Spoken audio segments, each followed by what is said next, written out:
Imagine a quiet room, the faint hum of a ceiling fan, and a case file lying open on a table you never agreed to examine. There are no obvious clues at first glance, only scattered details that feel ordinary, almost meaningless. Yet somewhere inside those details, a truth is hiding, waiting to be seen by only a few. In many experiments on human perception, researchers found something unsettling. When people are given the same set of clues, only a small percentage, around 1% in some problem-solving scenarios, can identify the correct conclusion before it is explicitly revealed. Not because they are smarter in the traditional sense, but because they notice something others tend to overlook. Patterns inside the noise. Most people don't fail because they lack intelligence. They fail because their mind is doing something else entirely. It is trying to make the world feel stable. When you are given incomplete information, your brain quickly fills the gaps. It creates a story that feels coherent, even if it is not entirely accurate. This is not a flaw. It is a survival mechanism. The human mind prefers certainty over ambiguity, even if that certainty is wrong. And this is where things become interesting, because in situations where something important is hidden, like a truth, a motive, or even a culprit in a psychological puzzle, certainty becomes the very thing that blinds us. Have you ever noticed how quickly you form an opinion about someone, even after just a few details? A tone of voice, a brief behavior, a single inconsistency. The mind locks onto it, builds a narrative, and quietly stops questioning. That is the beginning of cognitive closure.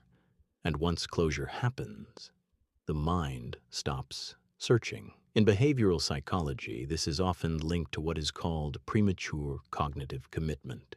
It is the moment your brain decides, I already understand this, long before all the evidence is in. But the 1% who see the answer early, they do something different.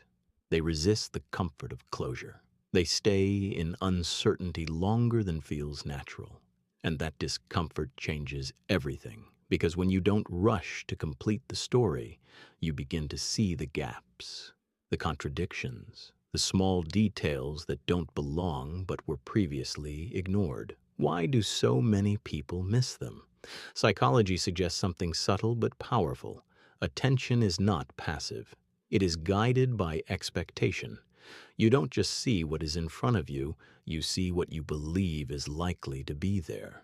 So if you already believe you understand a situation, your perception quietly filters out anything that disagrees. It is like looking at a painting while only seeing the colors your mind expects to find. And this is where the deeper layer begins. Because sometimes what we fail to see externally reflects something internal.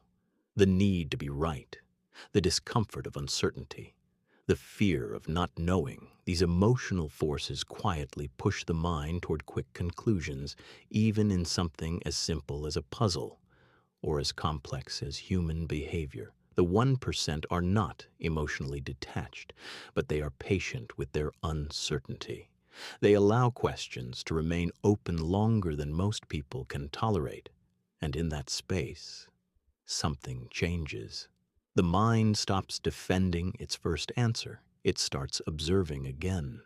You might think this only applies to solving abstract cases or mysteries, but in reality, it appears everywhere. In relationships where people misread intentions, in daily judgments where assumptions replace observation, in memory itself, where we often remember the story we believe rather than what actually happened. There is something almost uncomfortable about this realization, because it means we are not just observers of reality, we are participants in shaping it. And sometimes the killer, in a psychological sense, is not a person at all, but a conclusion we formed too early and never questioned again. So the question becomes less about who is right and more about how quickly we decided we were right.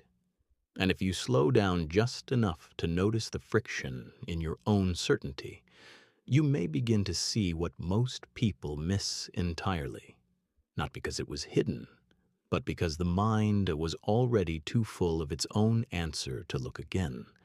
And perhaps that is the real challenge behind the idea of the 1%, not finding the answer first, but staying with uncertainty long enough for the truth to reveal itself on its own terms. And in that quiet space between not knowing and thinking you know, there is a moment most people rush past without realizing it exists at all. What would change if you didn't rush past it?